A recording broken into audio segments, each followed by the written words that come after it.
All right, back to the phones on the Sabres or on this if you want. Mark and Tonawanda. What's up, Mark? Hey, thanks for having me on, Joe.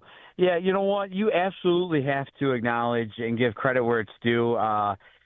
Jack Eichel, Tage Thompson, and Noah Hannafin absolutely should be applauded and cheered on. But then you know what? Once that puck's dropped, you go right back to booing Eichel every time he possesses the puck because he did not want to be here. And if he wanted to, he'd still be here. In Buffalo, you don't have to do much to be liked here. You have to say you like blue cheese over ranch, and you got to hit people on the ice, and people will worship you. Look at like a guy like Patrick Coletta was a brutal hockey player, but he hit. And people love the guy. To this day, everyone loves Patrick Coletta. Jack Eichel had to do the bare minimum, and I can't wait to go back to not liking him. But I'm not going to lie to you. I've been riding high, loving this American hockey team. But, yes, as soon as the puck's dropped, I'm going to boo him every possession he gets. I'm going to have to listen to you. I hear you. Respect your opinion on that. Like, I want to push back on that, though, like where the difference to me, like Patrick Coletta, okay, right, like you got to love Buffalo and you got to love the blue cheese over ranch. Like, fine. Like, you want to throw all that in there? Patrick Coletta got to play in the playoffs multiple times on teams that were competitive. And even the years that he didn't make it on this team, they were close. Eichel, it wasn't just about wanting to be here and wanting to play with this crest and in this city. He signed up to play in this city for 8 years, so he must have been comfortable enough with it at some point. What was the bridge too far? It wasn't blue cheese and ranch. It was winning hockey games. The team was about to go into a rebuild, and the bare minimum, in your words, would be you need to be okay with losing. That's what he needed to be okay with. You need to sign up for us being bad for a couple of years. Because a missing component of the reporting on that always gets forgotten is he didn't say I want to be traded because I want to leave Buffalo. He wanted to be traded because he didn't want to go through a rebuild. That's it. He didn't want to lose hockey games anymore. That's it. I think that was the total of it. And they didn't appreciate that he didn't want to go through that journey with them. And to be fair, like, he was right. They're just now getting out of it. So that's personally why, like, I wouldn't boo him if I were a fan at a game. I don't think it's crazy. Fans have every right to boo whoever they want. You pay your tickets. And I like villains in sports. I don't think there are enough of them. I miss having villains for the Buffalo Sabres. I like when they are more organic, though. I don't necessarily love when they are guys that used to play here that were awesome. Like, the guys that I like to boo and appreciate hating are the guys that run my guy from behind. When Mike Richards destroyed Tim Connolly's face with a hit from behind. When Chris Neal elbowed Chris Drury in the head. These types of plays. When Jarkko Ruutu bit Andrew Peters on the hand. Remember that one? And then Adam Mayer tried to fight him in the hallway. Like, these are the players on other teams that I want to be booing.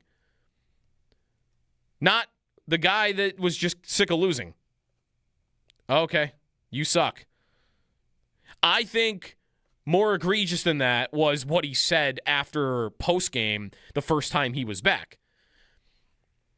But to me, that wasn't a serious enough thing for me to, like, go full-on boo.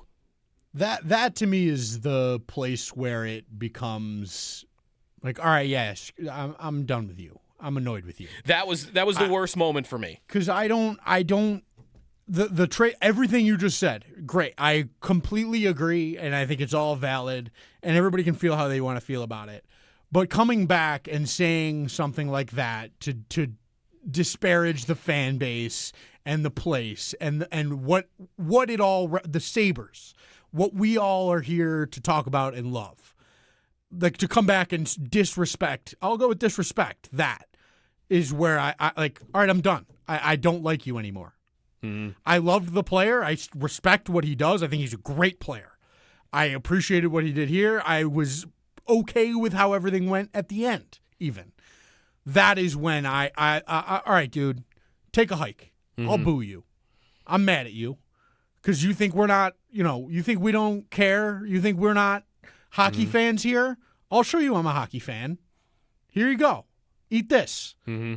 And I think that is 100% valid and I think appropriate. I think everybody that feels that way is fine to feel that way, and I'm not going to get mad at anybody, and I know you're not either. But I am firmly in that group of like, you came here and you said we're not a hockey town. We're a hockey town, and we'll show you. Yeah, that was like, not to rehash this too much because it is years ago now, but what I remember thinking about that was he shouldn't have said it. He got emotional and he should have stopped before he said it because it was wrong and it was dumb. And I think he got that way because he took offense. I don't know that he necessarily did think this way. I'm putting myself in his shoes. Mm-hmm. If I were him and I was in his situation and I had just fought for medical rights with the organization who were doing it to be petty because they were mad that I didn't want to sit through a rebuild. And then I fight with them for 6 months about it. They don't let me play. They don't let me get healthy and get my surgery. Then I get traded. And all along, like, I never had a problem with you. I never had a problem with the fans. And then I come back and you boo me like that when you hate the organization as much as I do? You hate the ownership group and the management team, the way that it's been going as much as I do? I thought you would empathize with that. Yeah. But I think that is where you got to understand how sports work. Right. You can think all that, and like that's kind of where my mind would go, but I think I would want to believe that in the moment I would sit down and go, well, okay, wait, it's sports. Right. It's sports. I was a great player. We didn't win. I came back. What's going to happen? They're going to boo me. I should expect that they're going to boo me. Not only did and he did not do that. He never got to a place, I think, where he expected that it was going to be like that. No, and he should have. And that's, right. That's a problem. And if it was just an emotional reaction to it, then, okay, I'm still annoyed. I don't care why you did it. I care about what you said and what you did. Yeah. I don't care how you got there or what led you there or any of it. I care what you did. And you tried to make a fool of us. And I don't. That's right. I'm not standing for that. I do think has enough time passed without the gold medal that, I mean, I don't think so. I think without the gold medal, you show up Tuesday, it's still, you're getting booed, and it's a bad reaction. And again, I think that could still happen during the game. With the gold medal, I think that really hits the fast forward button on like where we've been with a lot of these guys. Hasek got booed when he came back multiple times. He really wanted out. Right. Like that was in a whole nother level. The Sabres were good when he wanted out. He wanted out after a playoff series. I think in the second round. Yeah. You maybe could understand that one too. Drury and Briere leaving. Drury more so than Briere because of the way the contract stuff went down. But like they got booed when they came back. Eventually, how are they looked back on? How do you look back on them? Hasek, everyone loves him again. Yeah. He came back, got his number retired. They made a movie about him. Everyone loved it. And Briere is beloved again. I don't think Drury fully is because he never talks about them and never shows up to anything. And I think maybe eventually Eichel would never become beloved because he didn't win like those guys That's did. what I was going to say, is that those guys were on good teams. But the hate would dissipate a bit. Sure. And now I think because he won the gold medal, and maybe we'll get this moment before the game, that it'll hit the fast forward button on that. I don't know. I feel like even in my circles though, it already has kind of started. Like even pre-gold medal, it's like I don't know if we're gonna sit there and boo him the entire time. Again, everyone's free to do whatever they want to do. I'm not trying to tell anybody what to do. But enough time has gone by now. You got to think, like, in my opinion, that big win streak they went on, that was in 2018.